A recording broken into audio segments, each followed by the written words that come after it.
திரு ஆசீர்வாதமாச்சாரி.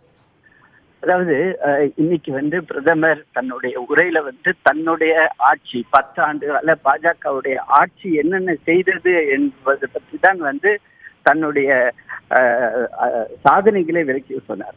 இந்த ஸ்பீச்சை திரும்பி இன்னொரு தடவை அவரை தியாகு கேட்டிருந்தா அவருக்கு புரிஞ்சிருக்கும். இன்னைக்கு எதிர்கட்சிகள் குடும்ப அரசியலை செய்கிறது. எதிர்கட்சிகளுக்கு மக்கள் மேல் எந்த ஒரு ஈர்ப்பும் கிடையாது. அவர்களை பற்றி எந்த ஒரு கவலையும் அவர்களுக்கு கிடையாது. அவர்கள் முழுக்க முழுக்க தங்களுடைய அந்த கூட்டணியை கூட அவர்களே உடைத்து விட்டார்கள் அப்படின்ற தெளிவா சொல்லியிருந்தாரு.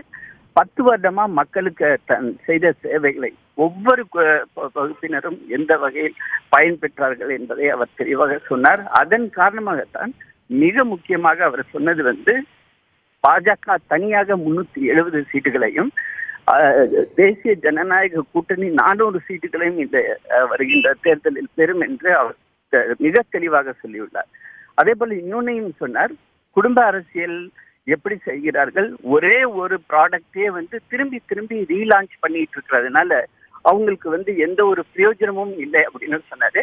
அது அவர் ஜோபியலா சொன்னா கூட அது அதனுடைய பின்புலத்துல ராகுல் காந்தியை பத்தி அவர் தெளிவாகவே சொன்னார்.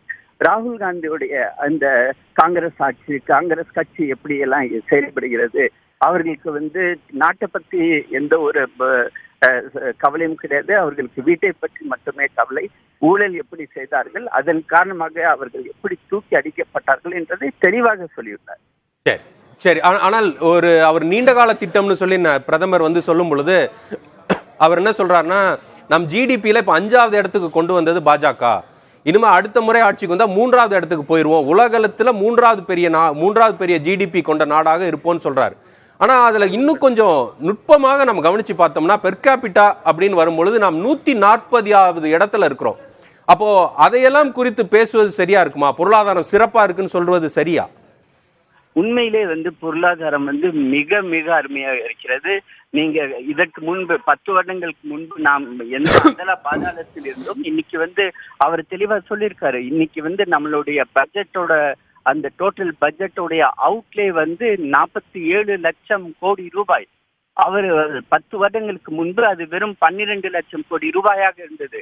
கிட்டத்தட்ட 4 மடங்கு அது அதிகரித்துள்ளது.